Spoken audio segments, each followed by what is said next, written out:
Rosario Marsal alias Hercules melewati perjalanan hidup yang cukup panjang sebelum akhirnya membentuk organisasi masyarakat atau Ormas Gerakan Rakyat Indonesia Bersatu (GRIB Jaya).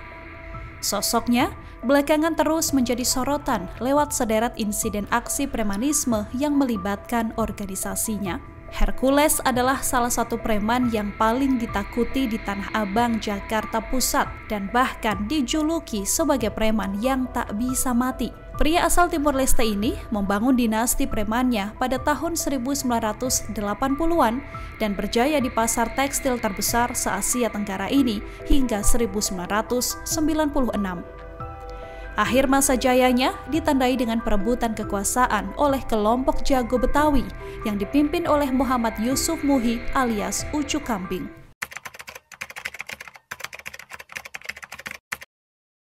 Sebelum hijrah ke Jakarta, Hercules bergabung dalam operasi Tentara Indonesia untuk memperjuangkan wilayah Timur-Timur yang kini Timur Leste. Ia menjadi tenaga bantuan operasi atau TBO dan mengemban tugas sebagai juru angkut logistik. Pria dengan perawakan tinggi ini sebelumnya adalah yatim piatu yang kehilangan kedua orang tuanya dalam pengeboman di wilayah Ainaro tahun 1978. Jagoan Tanah Abang ini pernah bilang dirinya berutang nyawa pada Prabowo Subianto yang kala itu menjabat sebagai komando pasukan khusus Kopassus di Timur-Timur. Hercules juga pernah berujar bahwa Prabowo adalah satu-satunya orang yang bisa menyerang dirinya tanpa ia mengangkat tangan untuk membalas.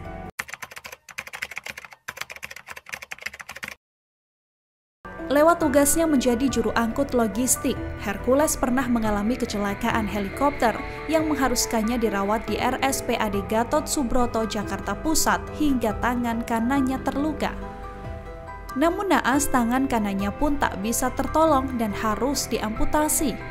Tak tahan dengan perawatan di RSPAD, Hercules pun kabur dari rumah sakit. Dari sanalah ia akhirnya terjerumus ke dalam lembah hitam Tanah Abang. Perebutan wilayah Tanah Abang dilaluinya dengan susah payah melalui pertarungan sengit. Hampir tiap malam ada saja korban jiwa berjatuhan di wilayah itu. Bersama teman-temannya dari Timur-Timur, Hercules kemudian membangun daerah kekuasaannya di Tanah Abang. Kelompok yang tadinya kecil pun tumbuh sangat masif. Ia bahkan pernah membawahi hampir 17.000 personil yang tersebar di seluruh wilayah Jakarta. Dalam tawuran antar kelompok, Hercules sering memimpin langsung. Ia bahkan dikenal sebagai preman yang tak bisa mati karena selalu berhasil lolos dari maut. Hercules juga pernah dibacok 16 kali hingga harus mendapatkan perawatan di ICU, namun nyawanya juga tetap bisa diselamatkan. Hercules pernah tertembak peluru hingga menembus mata dan bagian belakang kepala. Namun, hal ini juga tak membuat nyawa pria berambut keriting ini tamat. Sempat mendekam di balik jeruji besi, Hercules pun mengaku sudah bertaubat sejak tahun 2006. Kini, pria ini menampaki dunia bisnis di bidang perkapalan dan perikanan. Sebagai mantan preman, Hercules pun membangun organisasi masyarakat yang disebutnya sebagai Gerakan Rakyat Indonesia Baru atau GRIB Jaya. Kesetiaannya pada Prabowo Subianto pun diwujudkan dengan ormas GRIB Jaya ini. Pada 2012, GRIB meresmikan kantornya di daerah Palmerah, Jakarta Barat. Tak tanggung-tanggung, kala itu Prabowo Subianto didapuk sebagai Dewan Pembina yang juga ikut hadir. Dalam pertemuannya, Hercules juga menyerukan seluruh anggotanya di berbagai daerah untuk memenangkan Prabowo Subianto dalam kontestasi Pilpres 2014.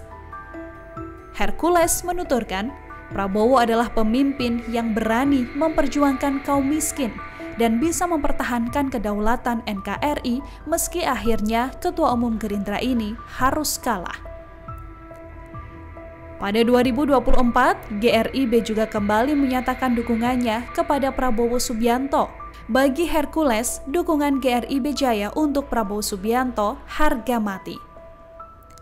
Kini kelompok GRIB Jaya pun diklaim sudah mencapai 1,4 juta anggota yang tersebar di seluruh wilayah dengan dikepalai seorang Hercules de Marsal. Download Tribun X sekarang, menghadirkan lokal menjadi Indonesia.